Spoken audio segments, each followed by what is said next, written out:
So today, it's all about Yuchi. Tell us about the property here, the size, the location, kind of a little bit about the place. We're about 2,500 acres, and we're here right in the middle of Ray County, here in East Tennessee. If you want to come view wildlife here or watch the birds or whatnot, that opportunity's here. Yes. You've got an opportunity to get into some different type of habitats where you're going to see birds in a really close area and get to see a lot of different types of birds that you would have to travel a lot of different places that lots of times you can get all those here in one compact place. When I drove through, I was thinking, man, this would be a great place to deer hunt. And I know that you said there's a few hunts out here, right? It is, and this area is known for big whitetail, big bucks, and it's a really popular hunt. It's a quota hunt. Sometimes takes 4 to 6 years to get drawn here. Get your name in the hat for these hunts. Come do some small game hunting. Enjoy the bird watching. It sounds like a fun place to hang out. It's a really cool place, and we'll have to get you guys back. The award-winning Tennessee WildCast is on the air with the latest on hunting, fishing, boating, wildlife watching, and all things outdoors. Make welcome your host, drummer and outdoor expert novice, Jason Harmon. Hello, everybody, and welcome to this edition of Tennessee WildCast. Thanks for tuning in. Thanks for watching, for listening. We are out here on Yuchi Refuge today. It's a little cool, a little crisp. It's in the evening, but it's a beautiful place to be. It is awesome out here, isn't it? It is. Look great. at our office. I know. I slapping myself every minute. Mimi, thank you for co-hosting. Thanks for being with us. My pleasure. Appreciate you jumping in and inviting us over in your neck of the woods here to talk with these guys today. We have Brian Letner and Scott Shelby with us today, and I'm excited to learn a little bit about it. Yuchi, I grew up across the river over here, and I don't think I've ever set foot on this piece of property, which I can't believe. So I'm excited to learn more today. Brian, can you believe that? I know, man. I think about that often. keeps you How's up. Jason never been here? Keeps you up at night, doesn't it? It does. Oh yeah, it's a beautiful piece of property. We're driving in, and I was thinking, man, looks like some great deer hunting. So we're going to talk a little bit about that today. What kind of opportunities are out here as far as hunting goes, and just what all happens on the boat. Some great work being done. I watch the progress every time I'm here, and I'm not gonna steal your thunder, but I watch that progress. I'm always so proud of the work that takes place. So thank you both for being here, and let's hear some more. Yeah, let's jump in. I'll start with Brian. Brian, tell us about yourself. I know you've been on the show once or twice, maybe. Folks who maybe don't know you, tell us a little bit about yourself, kind of what your role is here with us. Okay, well, I'm the manager here at Yuchi Refuge, and been here now for about 4 years, and just really thankful and blessed to be here. I've been with the agency going on now 22 years, and I've had a couple different roles in the agency. I was with the law enforcement division for 10 or 11 years, and I was a biologist on the fishery side on the reservoir crew here in East Tennessee, and did that for about 7 years, and spent the next part and hopefully the last part of my career here at Yuchi. Yeah, it's a really special place and unique, and I'm fortunate to work with a bunch of a couple. There's a couple other guys, and got Scott here with me today. Fortunate enough to get to work with who I feel are two of the best guys in the agency, and we get a lot of stuff done, and just really excited about the work we're doing. Yeah, you got a force here, I'll say. We do. We work well together, and these guys are knowledgeable, and truth be known, they probably know more about it than I do, and I feel like I'm riding their coattails sometimes. Yeah, for sure. We got a lot of great people in the agency that know their stuff. We've said this in the past, but like our technicians and our biologists and everybody across the board, they're just great people. They know a lot of things. They know a lot of additional things to what their real job is. Sure do. It's amazing what they can fix and mend and make work for multiple years, or tricks and trades. But is this the only property that you manage? A couple other properties too, right? I just want to throw that out there. We have, I think, a total of 14 different units altogether between the three of us. Gotcha. And we've got Yuchi Refuge here. We've got part of the Chickamauga WMA, and then we've got North Chickamauga Creek WMA, and those are in here, Ray, Hamilton, and then a little bit in Sequatchie County. When you see that tractor going through town on the back of a truck, well, that's one of these guys. Yeah. Yeah, I mean, 3 guys for 14 areas. We kind of get spread out sometimes, but I feel like we do a pretty good job. Well, real quick, just and then we'll get to Scott. But 3 guys on how many acres, roughly? What you 7,000-8,000? Yeah, this is 25 and Wow. Yeah. Yeah, so that's five. putting y'all are busy. Yeah. Busy. Y'all are busy. Yes. Well, Scott, tell us about yourself, buddy. I appreciate you being on the show, Yeah, and me too. glad to have you. I'm the technician here at Yuchi. I've been working on 17 years this coming March. So I grew up farming. Was a lineman for 20 years before I got this job. So this is a blessing to me to be able to do what I love to do. Yeah, I'm sure you grew up hunting and fishing and all kinds of stuff. Everything. I mean, when we had time, when you farm, you don't have time to do a lot. But when you had time, we wore it out. But still, this is a great job. And I enjoy doing this. I enjoy farming. It's just a great place to be. Yeah, like you said, blessed to do it.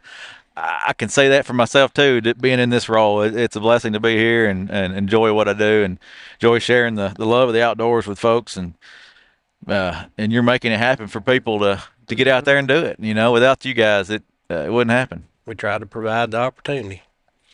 That's great. That's great. I'd say they're successfully provide opportunity.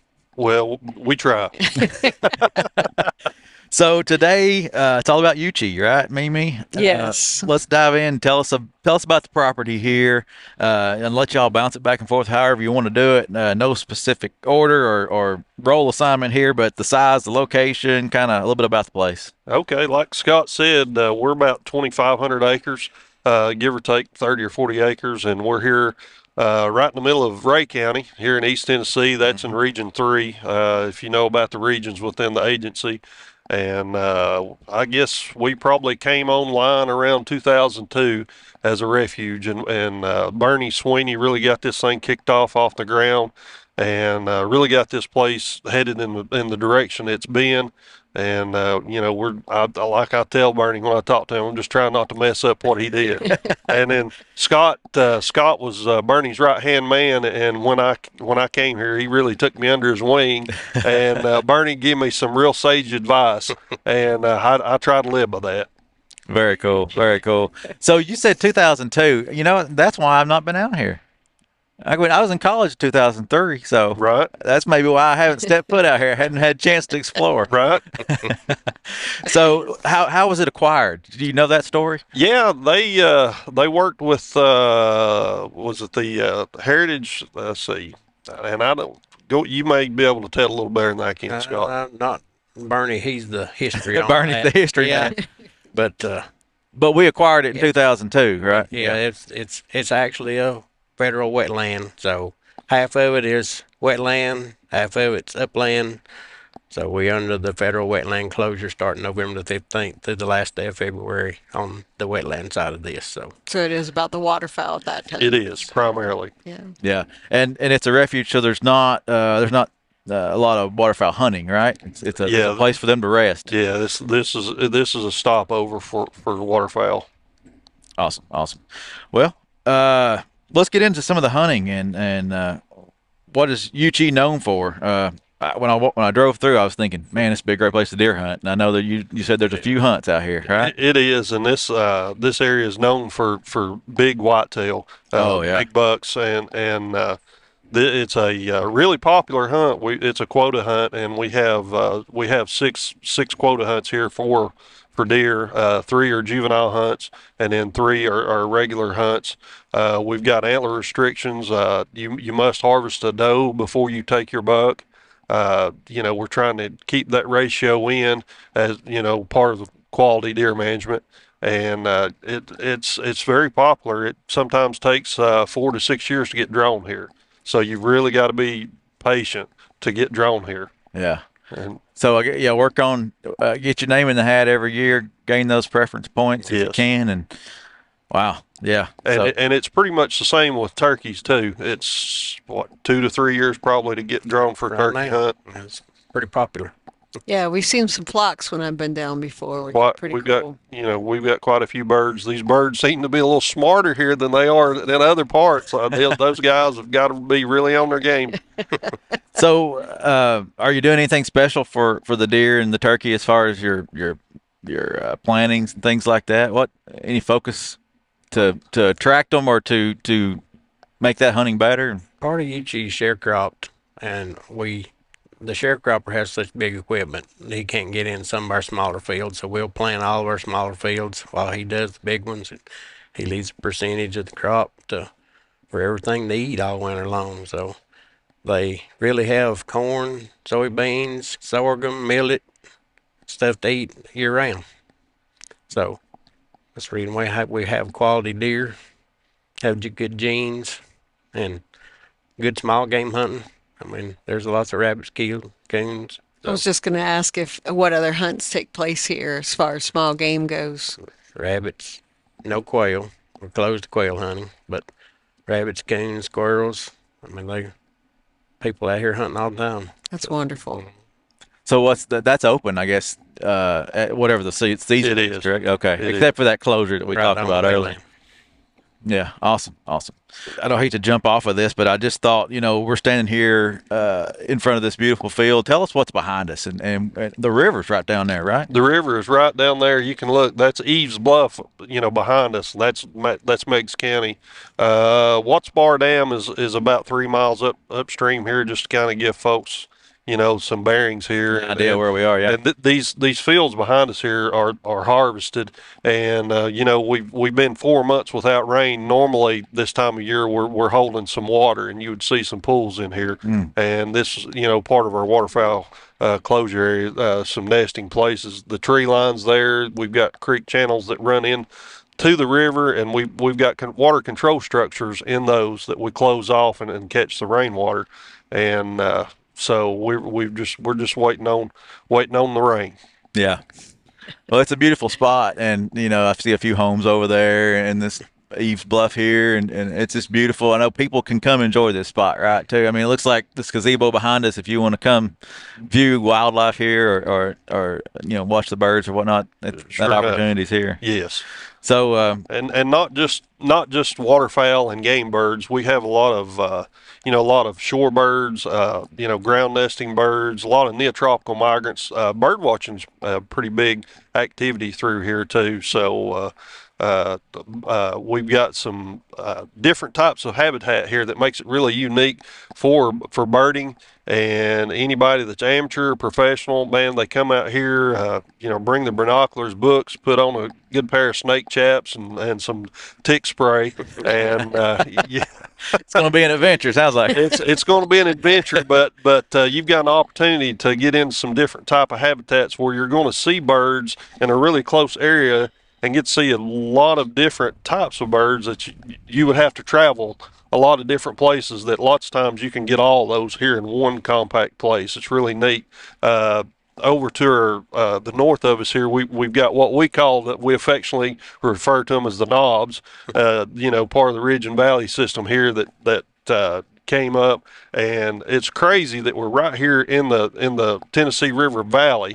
We're right on the river, but go this way several hundred yards, and we've got mountain laurel. So wow. It's really neat. Yeah, very It's diverse. a really unique area. that is awesome. So I know there's a lot of work that takes place here with crop planting, but I also know that you've done some other types of management to really diversify habitat. Talk a little bit about the big projects that you're working on, and multiple year projects. We're continuing our early successional work here in Savannah type work. That was started probably 10 years ago, and we're continuing to work on that. Scott and I are a little bit of firebugs. We like to set those fires, but it's all for a good purpose. And we like to create those Savannah type habitats and keep those. And fire is our best tool that we can use. A lot of the species in there are fire typic, which means they really thrive on the fire and they regenerate through that, and the fire gets rid of some of the undesirable species that sometimes that wildlife doesn't particularly use. And it's provided herbaceous soft mass plants and things, not just for we're kind of targeting quail right now, but it also man, I'll tell you what, Scott and I have really seen an increase in our turkeys, Nice. increase in our dove population. Our doves, we have doves here just year round, just tons and tons of mourning doves.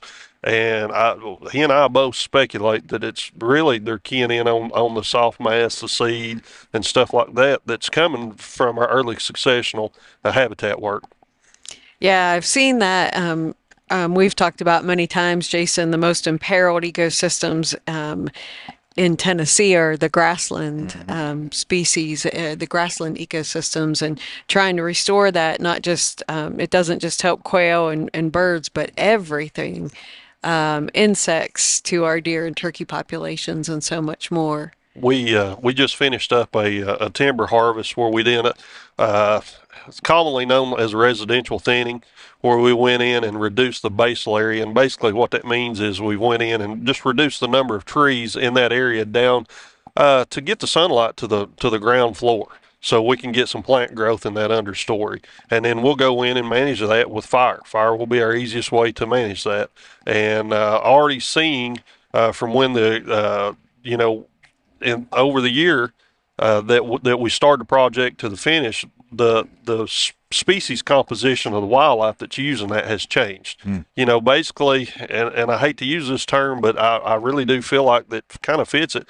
It was kind of a biological desert just within that little 40-acre stand of loblolly pines. And so we've got it thinned down now to where we've had one plant species in there, which was a loblolly pine, and that doesn't produce any seed or anything like that wildlife's going to like, other some nesting habitat. Yeah. To where now we've got all kinds of new lush understory growing, Nice. and we've still got the nesting habitat with the trees that we left.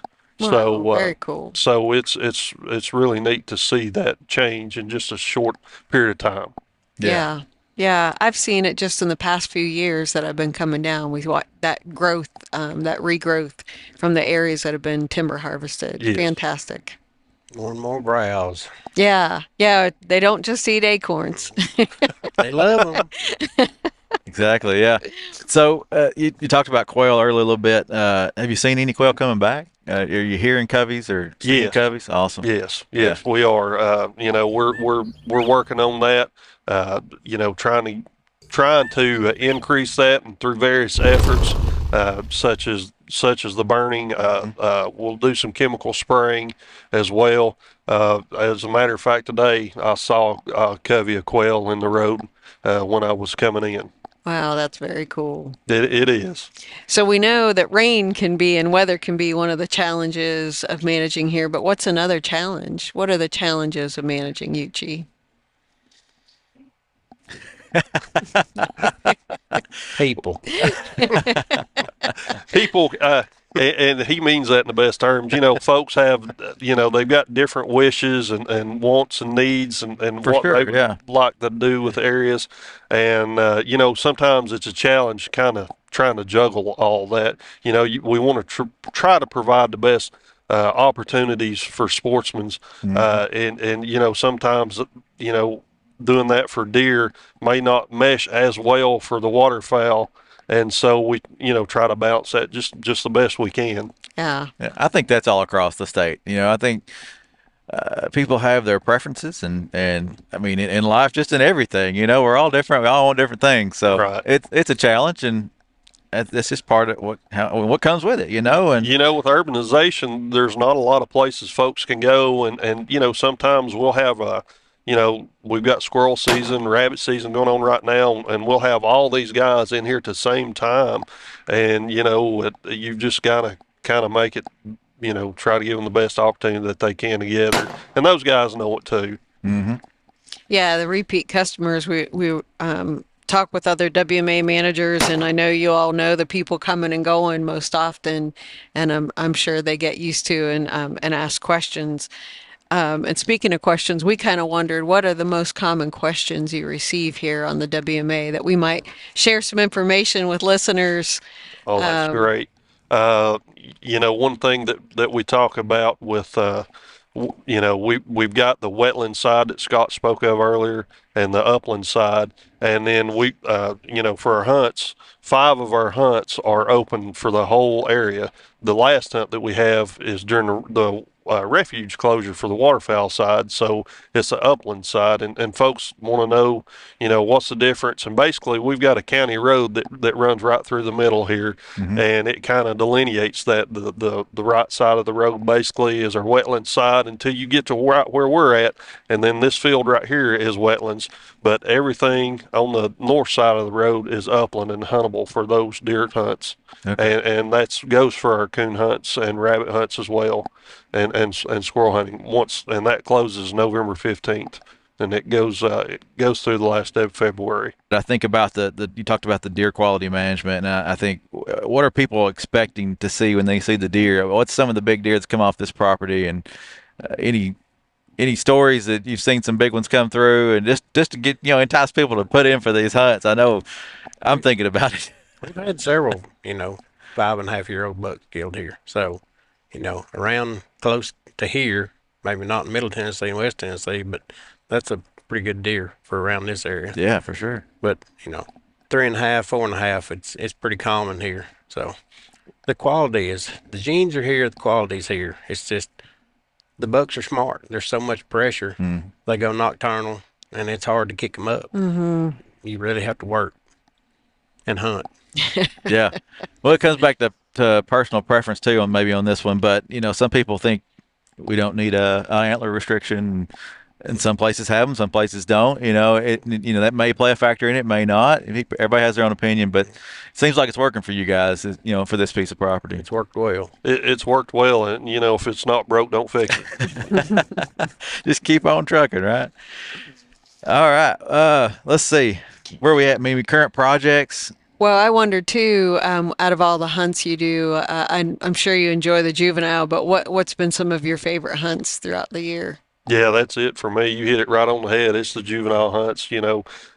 Seeing a kid come in with their first deer or their 5th deer, but lots of times we get the chance to see those kids come in with their first deer, and I like to send you those pictures. Yes. And we try to post those, and I always get the parents' permission, of course, but those kids come in, they're just beaming. Yeah. And I know Scott has the same sentiment too. I think if we could have all our hunts, juvenile hunts, we just he and I, we probably would, just for the, and I'm being a little selfish here, but just for the self-satisfaction of seeing those kids. I mean, it's just, that's a lifetime for them, and yeah, that first memory, that's wonderful. They have the potential of killing a deer of a lifetime here, and a lot of them do. The other question we had is, if someone's never been here before and they put in for a hunt, and after a couple years they're lucky enough to be drawn, what do they need to know? Tell us about the terrain. Tell us if they've never been here before, what they should know about coming to Yuchi. The terrain is diverse. We've got here on the river bottoms, that's pretty flat, but if you decide that you want to take a chance and go up into the knobs, and sometimes that's where those deer they'll kind of get back in some of those spaces, you better be in shape, because it's pretty steep, and if you're lucky enough to harvest a good deer, you may have a pretty good drag. It's good to know, though. It's definitely good to know. Yeah, and like we said, you've got to harvest that doe before you take that buck. So always, be mindful of that. Yeah. Yeah, that's good to know. And like, check in when you come to those hunts. Are you just good to go, or do you have to check in that morning, or how's that? You're good to go. And I tell folks while they're in the stand, they harvest that doe, to go ahead and check it out on your phone through the app. Yeah. And keep on hunting. And then when you're done, just if you're lucky enough to get that buck too, just bring them both in. We get the data off of them there at the check-in station, and they're good to go. That's cool to know. That's good to know. And I can apply in the field on your own property, Absolutely. Checking in and using that app, and so handy. Yeah, keep hunting. Yeah, the restrictions aren't applied on these hunts. We won't. We won't do that to a kid. I mean, not yet. So hopefully we don't ever have to. No, we're gonna grow them. No, yeah. I hear you. Yeah, that's awesome to let them take what they want. they may not ever get another chance. So that's a great way to maybe get them hooked and lock them in. And the youth hunt is a draw hunt as well, or is it? It is. Okay, yeah. So make sure if you're a parent out there listening or watching, put your kid's name in the hat. Make sure they get on the list to maybe get a chance out here. That's right. From far and wide, or you see mostly locals putting in for those hunts? No, Out of state. we get folks from everywhere. Yeah, that's fantastic. Very cool. Well, current projects that are taking place, anything coming up down the road or happening right now that on the property that you want to share or talk about? Yeah, we just finished up installing a fire break on the north end of the property. That side of the refuge really hasn't ever been burned on purpose. So, Whoops. yeah, A few lightning fires. Yeah. few weather issues, but we've installed that with our thanks to our heavy equipment crew. They came in and had the equipment to get in on the back of those. Like I said earlier, that's some really steep terrain back in there, so it's really kind of made it almost impossible to do any controlled burning on that side of the road. So we got that completed this summer, and we're hoping that we continue that, break it up so we can manage some smaller blocks in there and be able to manage our fires in there and be able to do some habitat management and increase our footprint there. Very nice. Very cool. Yeah. That sounds Something to look forward to for the future, too. I mean, watching that progress is always Yes. amazing. definitely. All right. Let's see. Any other things y'all want to cover about this place? And then I want to ask a few questions. No, I think we've pretty much covered it. Can you think of anything, Scott? Yep. Just get out, get your name in the hat for Get these your name in hunts. the hat. Come do some small game hunting. Enjoy the bird watching. It sounds like a fun place to hang out. It's a really cool place, and we'll have to get you guys back and throw you guys on a buggy, and we'll go take a tour of it sometime. I'm up Hey, for it. let's do it. I'd love that. I'll just come knock on your door. And the squirrel hunt and the small game hunt is a good way to learn the area for a deer hunt. So if they can have time to come out, it's a good way to feel it out. Definitely. Learn what it's about. That's a good tip. Yeah, come out here and do some small game hunting, and you kind of have an idea of the terrain and what you're going to be expected to tackle. Yep. Well, I'll let whoever wants to jump in. What's an outdoor hunting story you want to share with folks that, in your lifetime, something that stands out that just hits the mark, whether it's a mentor hunt that you've done or whether it's something you've hunted yourself? Or I know people love to hear those stories. 2 minutes. 2 minutes. It's the thing about, I'll just go ahead and tell one on myself. Growing up as a waterfowl hunter, and if you've never been wet, either you're not really a waterfowl hunter or you're lying. And we were gathering up decoys one time off the front of the boat on the Hiwassee River. And it was a little deeper than I thought it was, and I filled those waders up. Luckily, it wasn't over my head, so that was a cold ride back to the boat ramp. I will say that. I bet so. When you're young, you can do that stuff and recover from it And pretty learn quick. from I don't know that I could do that and be as happy about it as I was that day. Of course, my buddies, they had a little better time out of it than I did. Oh, I bet so. I bet you heard about it for a while. Oh yes. And Scott, I know you have beautiful daughters, and I know you've had them out there. They enjoy it. I also know you're a crane hunter. Well, we try. They're getting more and more smart every year around here, so we do our best. Yeah, I guess you could probably see a few sandhills flying by. You'll see a few as they're headed towards the refuge. Yeah. Yep. Very cool. A few snow geese yesterday. So Wow. Yeah. everything's traveling right now. Yeah. Definitely. Good time of year. Yeah. So come out here to Yuchi. Check it out. Like we talked about, hunting, bird watching, being in God's country. It's nice right here. I love it. Sure is. Well, Mimi, thank you. Guys, thank you. Yeah, thank you both. Thanks for coming out and having us. Yeah, you're welcome. You're welcome. Thank y'all. Thank you all for tuning in, for watching, for listening. This is Tennessee WildCast, and we'll see you next time.